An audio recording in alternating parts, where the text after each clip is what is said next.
नमस्कार, मैं अंजना और आप देख रहे हैं जकरिया 24 न्यूज। आइए बढ़ते हैं इस वक्त की बड़ी खबर की ओर। माया के बाद अब ममता की पार्टी में बदलाव की आहट। टीएमसी की बड़ी बैठक से अभिषेक बनर्जी ने बनाई दूरी। उत्तर प्रदेश के पूर्व मुख्यमंत्री मायावती ने हाल ही में अपनी पार्टी बीएसपी में कई महत्वपूर्ण बदलाव किए। उन्होंने अपने भतीजे को पार्टी से बाहर का रास्ता दिखा दिया। इसके बाद तृणमूल कांग्रेस में भी बदलाव की आहटें सुनाई देने लगी हैं। टीएमसी के राष्ट्रीय महासचिव अभिषेक बनर्जी के गुरुवार को पार्टी मुख्यालय में हुई वोटर लिस्ट जांच की महत्वपूर्ण बैठक से गायब रहने के बाद नई अटकलें तेज हो गई हैं। पश्चिम बंगाल के मुख्यमंत्री ममता बनर्जी द्वारा पिछले हफ्ते गठित की गई उच्च स्तरीय समिति की ये पहली बैठक थी। टीएमसी की बैठक में सब्रता बख्शी के साथ दूसरे स्थान पर होने के बावजूद अभिषेक बनर्जी बैठक में शामिल नहीं हुए।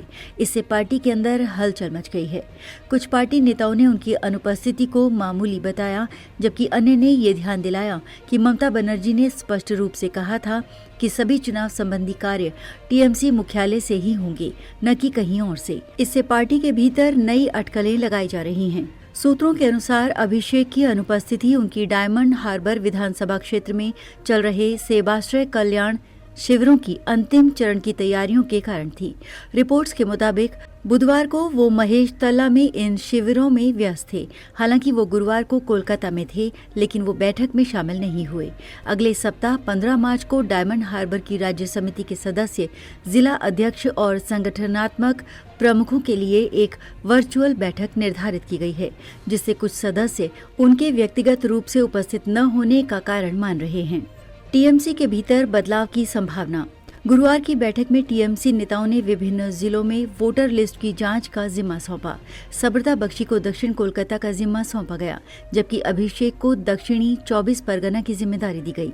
पार्टी के एक वरिष्ठ नेता ने सुझाव दिया कि अभिषेक की अनुपस्थिति पार्टी के केंद्रीय नेतृत्व से अधिक विकेंद्रीकृत कार्यप्रणाली की ओर बढ़ने का संकेत हो सकती है। भाजपा पर आरोप और टीएमसी की प्रतिक्रिया। ये बैठक भाजपा पर चुनावी लिस्ट में गड़बड़ियों का आरोप लगाने के टीएमसी के व्यापक प्रयास का हिस्सा थी। इससे पहले टीएमसी नेताओं ने जिला कार्यकर्ताओं से मिलकर डोर टू डोर जांच के परिणामों पर चर्चा की थी और भाजपा पर फर्जी वोटरों को लिस्ट में जोड़ने का आरोप लगाया था। पिछले हफ्ते ममता बनर्जी ने आरोप लगाया था कि भाजपा ने बाहरी लोगों को वोटरों को लिस्ट में जोड़ा है। इस कार्य में चुनाव आयोग की कथित मदद ली गई है। उन्होंने कहा कि ऐसे ही तरीके हरियाणा, महाराष्ट्र और दिल्ली के पीछे चुनाव में भी अपनाए गए थे। इस संदर्भ में टीएमसी प्रतिनिधिमंडल ने बख्शी के नेतृत्व में राज्य के मुख्य चुनाव अधिकारी से मुलाकात की थी। वोटर कार्ड के लिए एक यूनिक आईडी के प्रस्ताव का समर्थन किया था, ताकि धोखाधड़ी और पुनः प्रस्तुति को रोका जा सके। टीएमसी नेताओं ने साफ चुनावी लिस्ट की आवश्यकता पर जोर दिया। फिरहाद हकीम ने कहा, भाजपा बंगाल के चुनावों को मजाक बनाने की कोशिश कर रही है। जैसे आधार कार्ड और पासपोर्ट के लिए यूनिक आईडी होती है, वैसे ही वोटर कार्ड के लिए भी होनी चाहिए।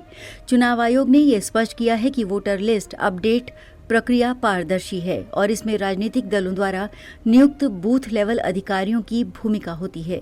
हालांकि टीएमसी और अन्य विपक्षी दल अधिक कड़ी जांच की मांग कर रहे हैं, जिसमें ऑनलाइन जोड़े गए नामों की फिजिकल जांच भी शामिल हो।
खबरों में अब तक के लिए बस इतना ही। फिर होगी आपसे मुलाकात एक ऐसी ही बड़ी खबर के साथ। तब तक के लिए नमस्कार और देखते रहिए ज़करिया 24 न्यूज।